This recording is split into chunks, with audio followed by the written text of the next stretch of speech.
spend my time staring out the window at a girl in the middle of it all.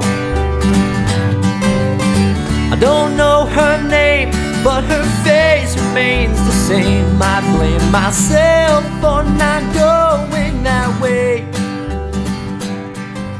I'm Al Bangert, and you are watching Gee, I Always Want to Do That. This is another exciting episode in the series that Mike Davis and I put together. Remember, the idea behind Gee, I Always Want to Do That is that we would go out and talk to citizens in Scituate about their interesting pursuits or hobbies. So today, Mike is going to go talk to Bob Callahan, a ham radio enthusiast who started this hobby, pursuit, and public service way back when he was a kid. So Mike's going to go into the house here and go down into Bob's Radio Shack, and let's hear what they have to say.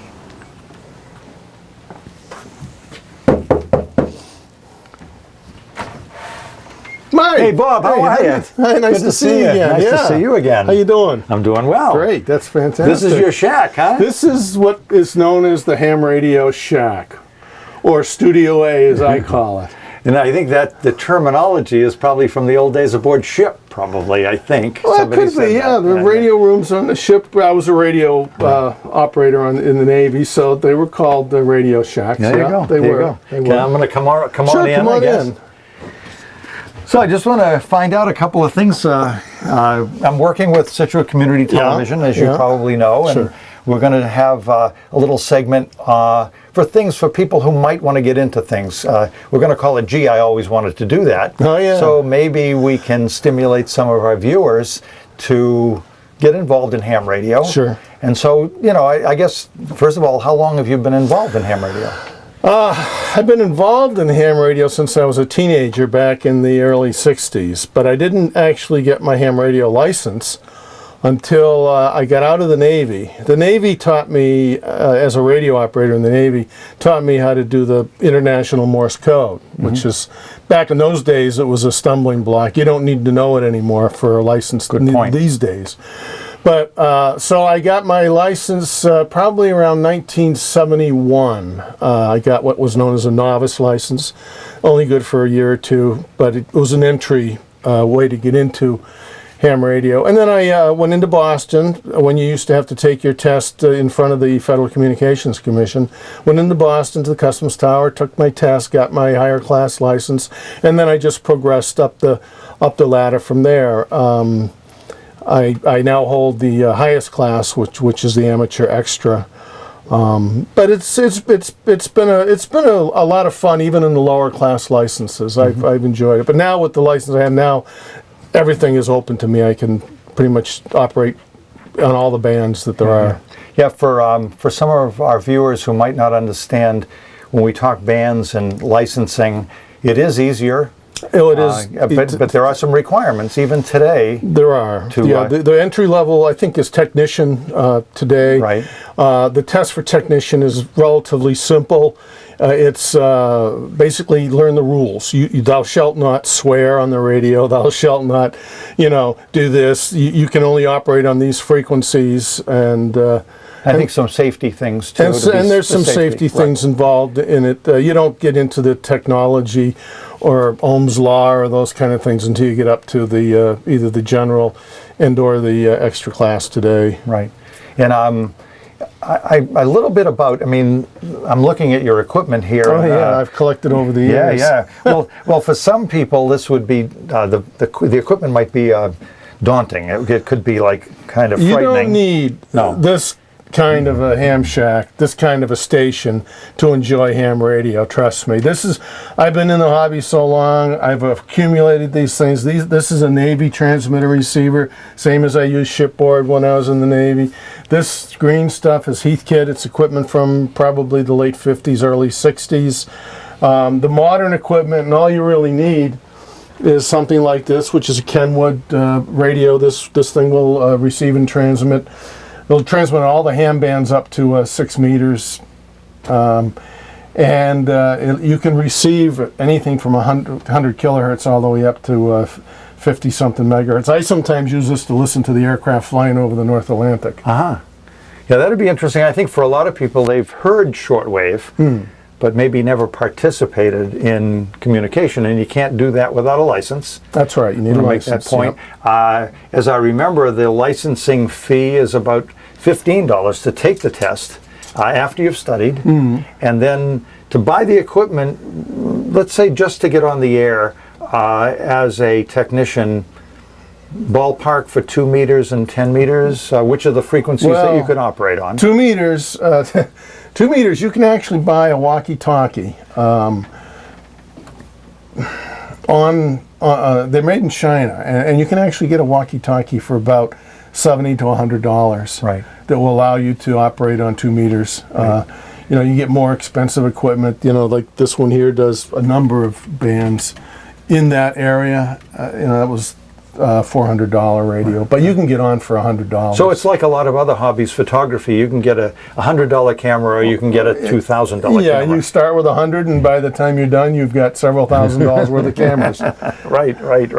I think the key would be to try to keep yourself in control and not go haywire with it. But it's a hobby that you can continually grow with and into, Sure. and continue in your efforts to get a higher level of expertise, for sure, because there is an expertise involved. Oh, there is. You can't be Mike shy if you want to be a ham radio operator. And there's a little technology, but you know, it's these days the amount of technology is relatively simple. Ohm's law. I'm surprised that when I was growing up, all the high schools had ham radio clubs. I'm surprised they don't nowadays, because you can learn from ham radio. You can learn science, electronics, geography by, you know, you make contact with somebody in Cambodia and you say, now where the heck is Cambodia? And where was he in Cambodia? And you go to the map, you look, so you learn geography from it. You learn a lot about cultures from different people in the world by talking to people. I've made contact with Ireland, English people, Russians I've talked to,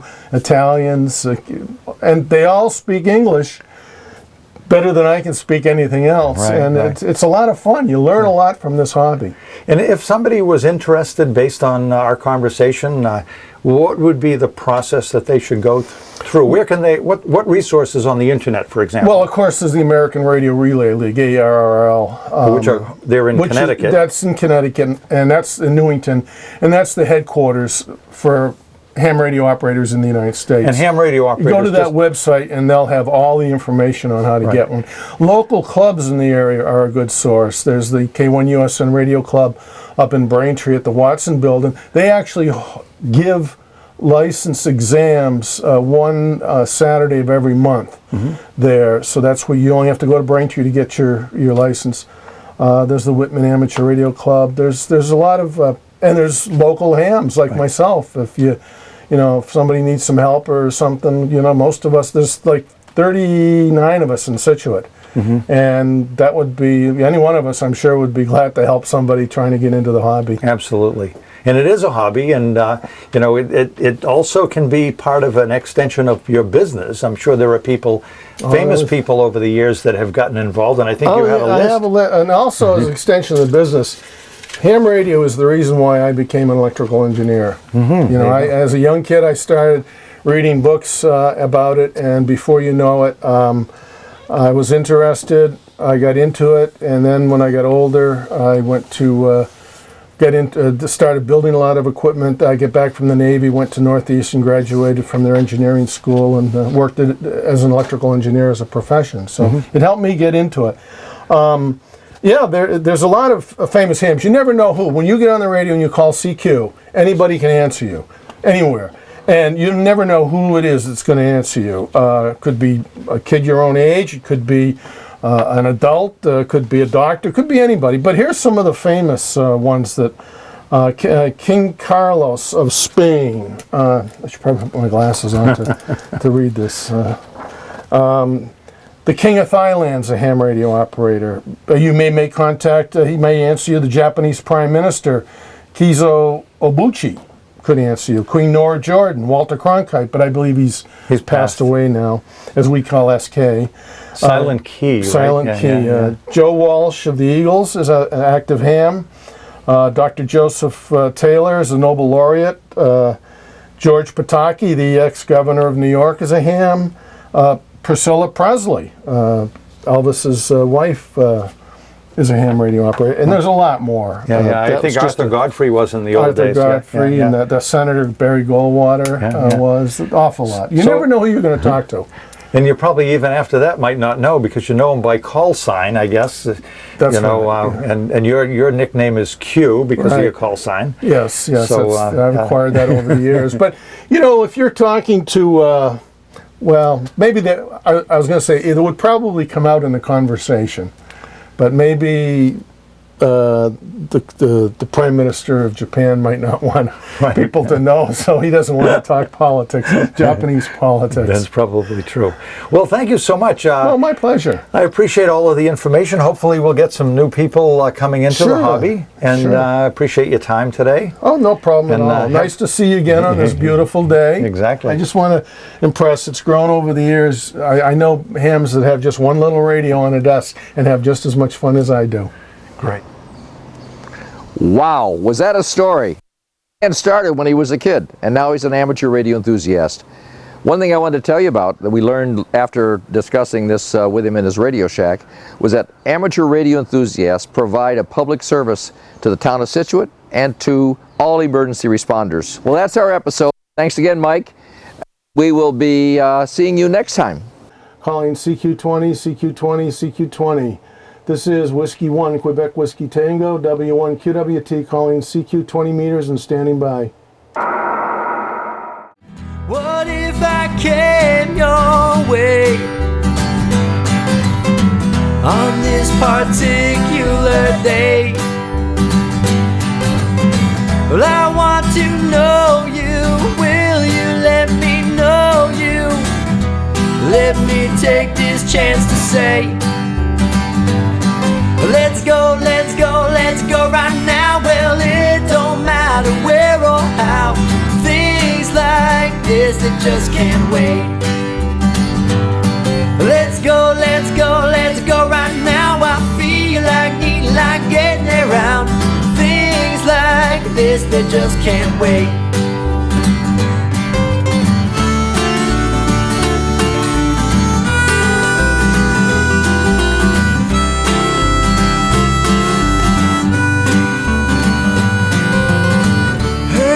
Tied back, she might be good, but she might be bad. Well, she might just be that girl I never had. Let's take a shot, cause it's all we really got. In this life you never know how things will go. What if I came your way on this particular day? Well, I want to know you. Will you let me know you? Let me take this chance to say, let's go, let's go, let's go right now. Well, it don't matter where or how. Things like this, they just can't wait. Let's go,